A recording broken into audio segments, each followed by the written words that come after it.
Hey everyone, it's me again, Jake Nikolopoulos, BSN and Team Massive Joe's sponsored athlete, coming to you with another episode of Road to the Universe. And today is a very important day on the Australian calendar. Today it's the 25th of April today, which is of course Anzac Day. So I hope everybody took their minute of silence or watched the dawn services this morning to take some time to really reflect on what all of the soldiers did back then. I think it was 1915 if I'm correct, and so many people lost their lives, you know, to fight for this great country that we all live in today.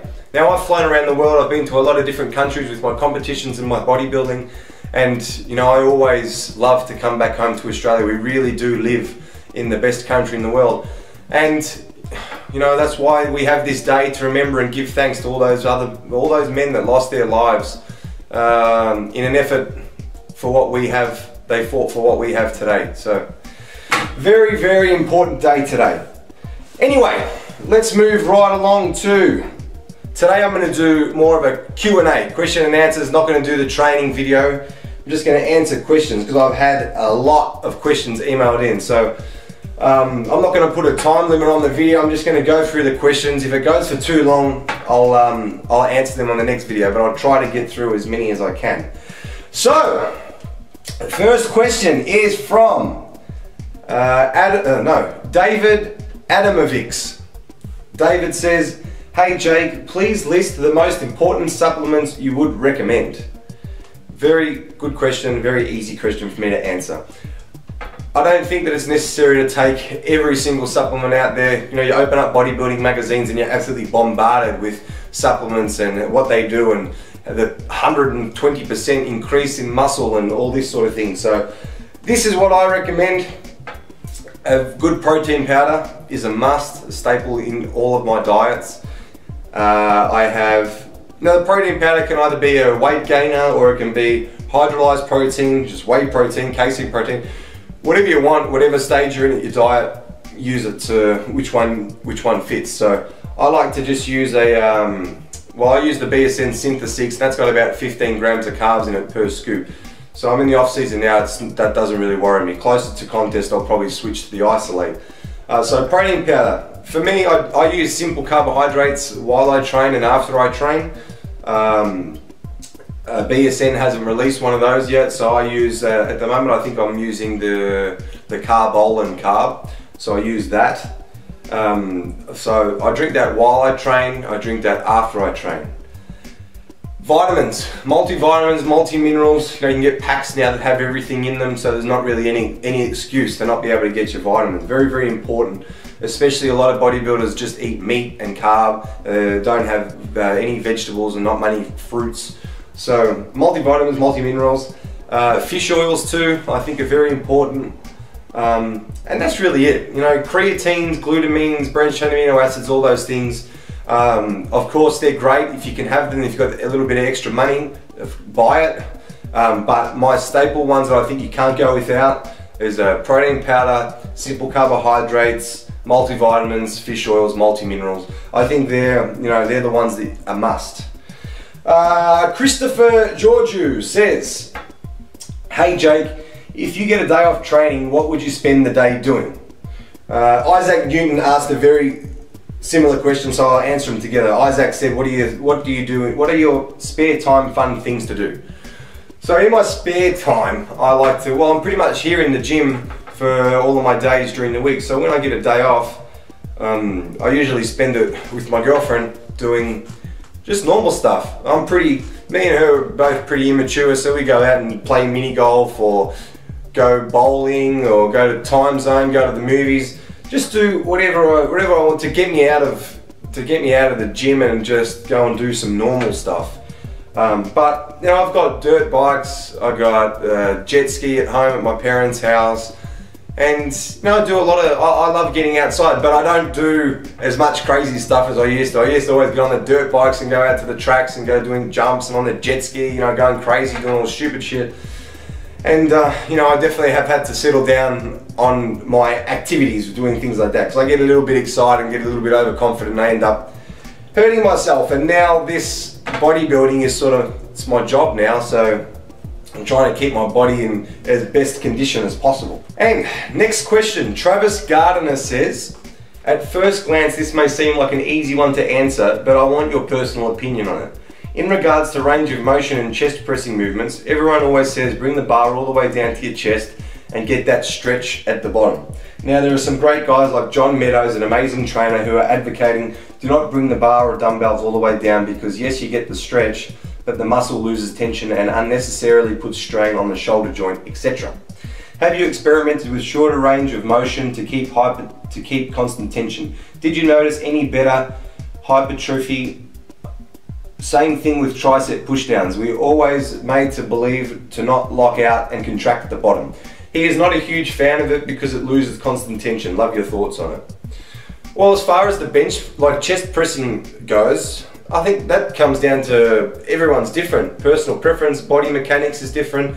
I just come down with the bar until I feel a really good stretch on my pecs.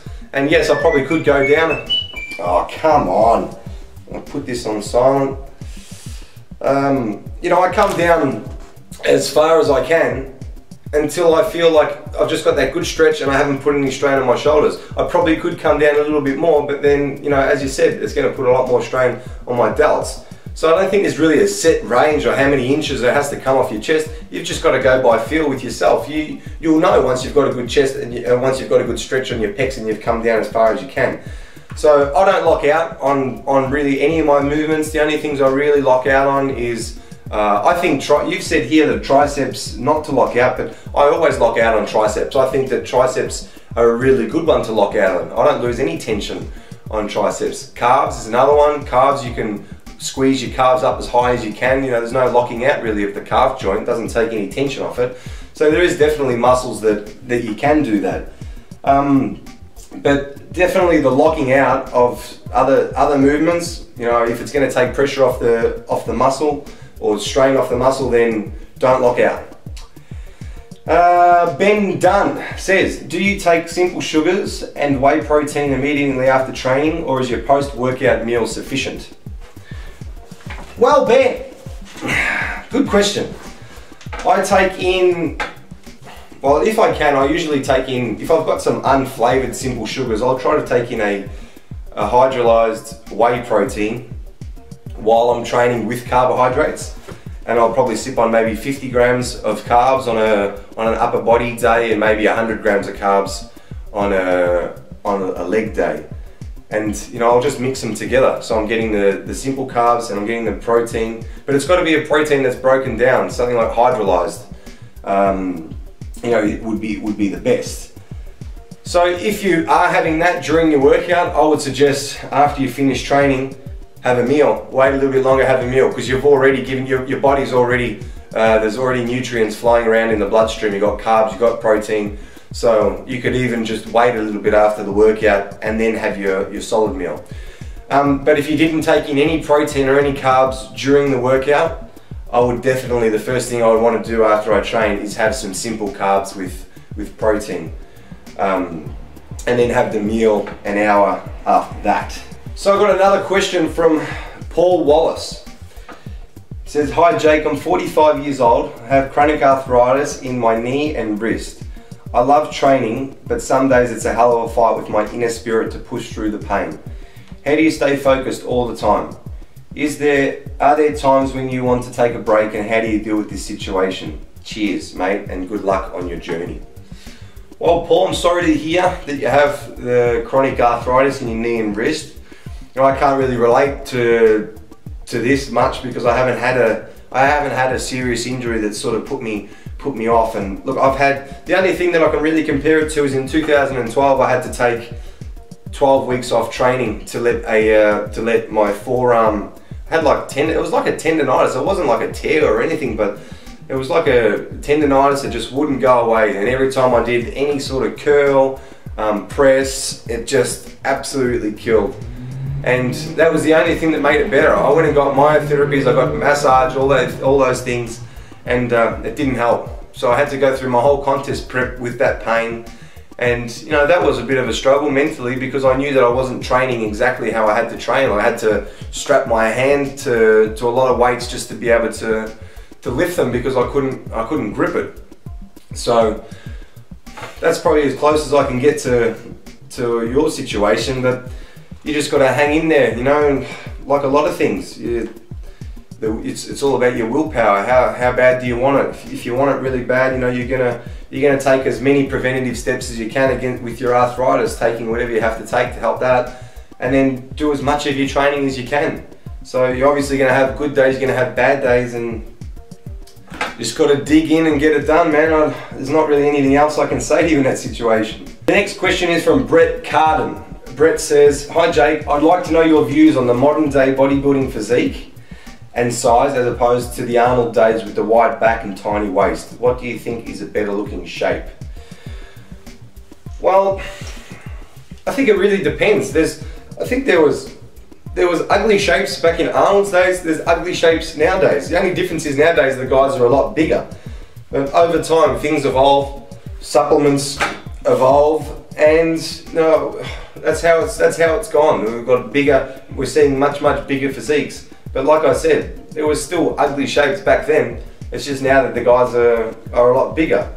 You know, I love Arnold's shape, you know, he was fantastic, but if we're really gonna pick them apart, you know, Arnold's hamstrings probably weren't up to where they had to be, whereas now you've got guys like Phil Heath, Sean Roden, Dennis Wolf, all these guys, and the hamstrings are there, the quads are there.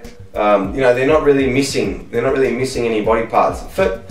Personally, I think it's just the size difference. That's all it is. You know, if Arnold was around in these days, would he be Mr. Olympia? Yeah, I think he would be. But obviously, like I said, supplements have changed a lot. And that's really the only thing I can put it down to, because training hasn't changed, diet hasn't changed. It's just those other things that have changed. And at least back in Arnold's days, they didn't have to, no one was walking around these big, ugly, distended guts, which the guys have nowadays. Next question, Reese Bevis. I'll answer this. Mitchell Hinds asked a question as well, which was very similar, so I'll answer it together.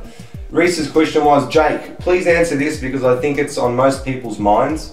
How do you maintain motivation outside of the gym to be motivated to wake up and train, etc.? This isn't such a simple question as you may think it is. I would love to hear your thoughts, mate. Well, Reese, look, bodybuilding is obviously, this is my lifestyle. I love it. I love training. I love having a goal to compete. I love putting my body through that whole journey to get ready for a contest.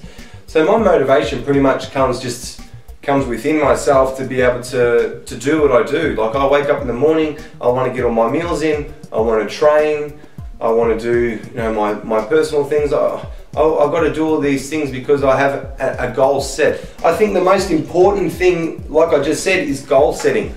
Have something to work to. I find if I compete, so I've got a goal, I'm doing everything towards that comp.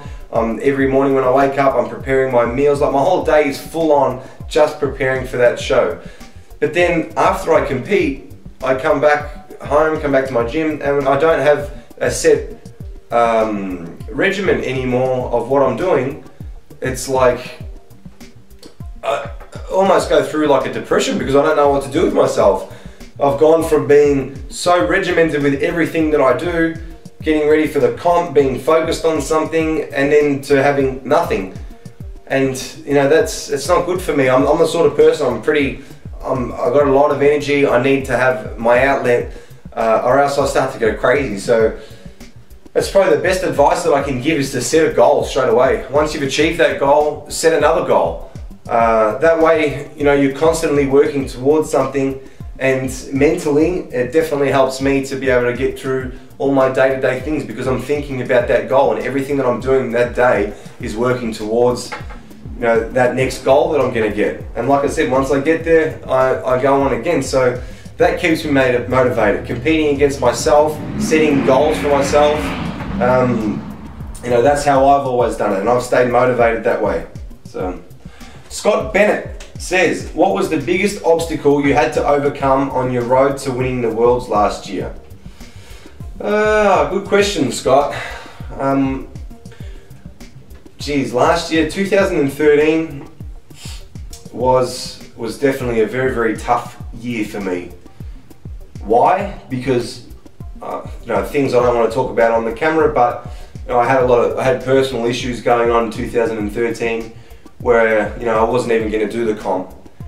So Christmas time, it was probably around before Christmas that I decided that I wanted to do the show in June, and then it was kind of after New Year's where I went through something and it sort of made it very, very hard for me to stay motivated in what I was doing. But I think the best thing I did was knuckle down and just keep plugging away and doing the comp. But definitely that was my biggest obstacle. The whole contest prep, I was working through some personal things, and it made it very, very hard. My mindset wasn't good. My training was good, but I was so serious and almost angry when I was training that it made my training much, much worse. When I normally do a contest prep, I'm happy, I enjoy my training, I want to be with other people and talk to other people, but 2013 was completely different. So, I think, like a lot of people say, if your mindset is off or something's not right, it makes it very, very hard to perform at your best. So I knew that was the case, but I still did the comp, and I got a great result. I won the World Championships. I won my class at the NABBA Worlds. But yes, that was a huge obstacle that I've never had to face before. And that's something that you don't realise with a lot of people that are getting ready for comps. I performed well, I was lucky, but a lot of people that don't perform well, you get online and people bag them and say, oh, what happened to this person or that person? A lot of these people that we look at and we're fans of, we forget that they have personal lives as well. They have family, they have friends, they have partners, whatever. And shit happens in our lives as much as it does in anybody else's. We're normal people at the end of the day. So sometimes when people aren't performing well, you've got to realise that they might be working through personal things or struggling to get through some sort of situation. So that was, I had an obstacle that I had to work through, personal thing for that Worlds last year. I worked through it, I came through on the other end, I won what I had to, I achieved the goal that I set out to achieve. But that's all behind me now, and now 2014, I've got awesome people in my corner. I've got everything's on track. I'm happy and I'm just loving my training. So 2014 is going to be an awesome year for me. Jordan McCabe, I think, says, what's your theory on training lagging muscle groups and fixing imbalances in the body? Example, right delt bigger than the left delt. Well, I think it depends on the size of you as well. Like, I think that a lot of muscle imbalances work themselves out. I found when I was a lot smaller, when I started training, I had a lot of things that were disproportionate. But once I started training and getting the size on, a lot of them even themselves out. So the only thing I've had to sort of deal with the muscle imbalance is my arms. My left arm is bigger than my right arm. I write right-handed, but my left arm is bigger than my right for some reason. So I just do a lot more, I'll isolate the one arm. So I'll do some one arm movements. So dumbbells with one arm, once my left arm's done, I'll do a few extra reps with my right. So you can definitely do some isolateral movements to isolate just that one side. With legs, if one quad's bigger than the other, you can do one-legged leg press or one-legged leg extensions. There's lots of things that you can do. But unless it's like a really, really bad imbalance, I wouldn't worry too much. Even professional bodybuilders, you look at them when they hit front double biceps. Arnold Schwarzenegger, all of these, a lot of the pros actually, so there's a big difference between some of their bicep sizes and arm sizes. So it really just depends on how far you want to go with it. But like I said, you can isolate one arm and do movements like that. What else do we have? Damon Falzon. Question with your status. Do you mark macros all year round? and how do you go about it during prep? Example, low carb, high carb, or do you work in or work by what your deficit is? No, I don't mark macros all year round. Now I'm in the off season. I pretty much just get as much food in as I can, and I just go by the mirror. If I look like I'm starting to get sloppy, really fat, you know, I'll just back off the carbohydrates that I'm eating. But I pretty much eat my chicken meals with rice, my steak meals with rice or potato, sweet potato, whatever. And you know, I just go by how I look. Obviously, I'm not really too fussed about it in the off season. I just use the mirror as a guide. And then when I get ready for a comp, I still use the mirror as a guide, but I'll start weighing my carbohydrates. Protein sources I don't usually weigh. I know what, you know, kind of what 200 grams looks like. I try to have 200 grams of meat. And then the carbohydrates, I'll weigh them, because obviously getting ready for a show, that's probably the most important thing for me, and that's what fluctuates getting closer to the comp. It's the carbohydrates. Protein doesn't change. Rest periods and time under. This is the same question from Damon. He's answered 2 questions. So his second question was rest periods and time under tension when training. Is that one of your main focuses? Rest periods, 60 to 90 seconds, you know, 90 seconds max. And always time under tension. You know, I'm a bodybuilder, I'm trying to keep the muscle under that load for as long as I can, but not going crazy with the reps. I like to work in a rep range of probably 8 to 10 for upper body, and probably between 10 and 15 for legs. And sometimes I go as high as 20 and 30. You know, it wouldn't be out of the ordinary for me to do 30 reps on leg press or squats. I do that all the time as well. So, Greg Petropoulos, he says, do you do if it fits your macros? If not, would you be willing to try it for one competition or guest posing?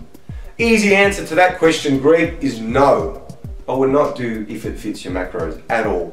Why? Because yes, it would work. Anything would work if you do it, if you're in a caloric deficit. But I don't want to eat shit food, you know, all the time. I want to get good quality protein in, good quality carbohydrates in, and I want to stay healthy. And I want my heart to be healthy. I want everything to be healthy. So doing if it fits your macros and just eating, you know, burgers, pizzas, or, you know, whatever I want, you know, that defeats the whole purpose of being in the fitness industry and being healthy, doesn't it? So no, I would not do if it fits your stupid macros. Ibrahim Halimi says, hey Jake, my question is, do you believe that training an hour or 2 before sleep is not a good idea? Because there's not enough time to eat one meal. Because there's only enough time to eat one meal. And also, where do you stand on training time in general? Well, if you have to train an hour or 2 before sleep, you have to. A lot of people have jobs where they have to do that, and then after they finish training, they can have one big meal. Now, I don't think that it matters if you have carbohydrates at night time before you go to sleep, because if you've trained at that time, you should be calculating and working out your carbohydrates around when you need the energy, so around the workout. So it's not going to affect you at all or put on more fat, because your body's still using that energy. You have to work that out for yourself. But you know, I don't think it's a bad idea. If for me personally, like you've also asked, where do I stand on training time in general? I like to get probably 2 solid meals in of protein and carbohydrates. So whether I have breakfast, and then after breakfast I'll have, you know, another steak and rice meal. Then I'll train after that. But that's what works for me, and I can train at that time. I find that to be the best for me. And if I was still had a full-time job and I was working long hours, then I would still be training at night time, doing whatever I had to do. So there's not really any good or bad time to train. Yeah, it's just whatever suits your lifestyle. I have another interesting question here from one of my biggest fans. It's a she. Her name is Rach White. She says, can you please rate your girlfriend on her sexiness/awesomeness on a scale of 1 to 10? Well. For those of you who don't know, Rach White is my girlfriend. So she's being very cheeky by asking this question on my road to the universe. Maybe she's trying to embarrass me, but now I'm going to embarrass her by rating her sexiness and awesomeness 8 out of 10. Okay? That means you've got 2 points on the awesomeness / sexiness scale to improve, baby. All right? So stop interrupting my Road to the Universe videos. I'm going to spend all tomorrow night and all Monday night with you. So just relax. Well, that concludes this week's episode of Road to the Universe. So I tried to answer all of the questions that I got sent in this week on my Facebook page. Tried to answer them to the best of my ability. So I don't know everything, but I just answer things from my own experience and in my opinion. And that's pretty much all I can do, isn't it?